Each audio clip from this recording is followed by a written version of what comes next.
একটি লঘুচাপ সৃষ্টি হয়েছে এবং ৩ নম্বর সতর্কতা সংকেত চলছে। সমুদ্রে কিন্তু ভীষণ উত্তাল রয়েছে। একটু আগেও কিন্তু জোয়ারের সর্বোচ্চ মাত্রায় ছিল এবং বড় বড় ঢেউ ৭-৮ ফুট ১০ ফুট ঢেউ কিন্তু সমুদ্র তীরে আছড়ে পড়ছে। যেহেতু আজকে শুক্রবার সাপ্তাহিক ছুটির দিন, প্রচুর পর্যটক এবং স্থানীয় মানুষ কিন্তু সমুদ্রের বিভিন্ন পয়েন্টে, লাবণী, সুগন্ধা এবং কলাতলি পয়েন্টে এসছে।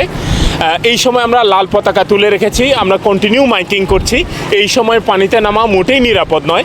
আমরা চেষ্টা করছি পর্যটকদের প্রতিক্ষণেই সতর্কতা করে, তাদেরকে সতর্ক করে সতর্কতা বার্তা প্রদানের মাধ্যমে এই পানিতে যেন তাদেরকে নামতে না দেয়, কারণ পানিতে যদি কেউ একবার পড়ে যায় তাকে উদ্ধার করা একেবারে অসম্ভব।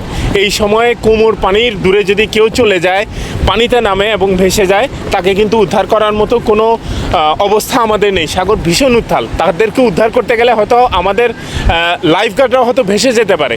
সুতরাং আমরা বারবার চেষ্টা করছি যারা পর্যটক এসছেন সবাইকে সতর্ক করে পানিতে নামতে না দিতে।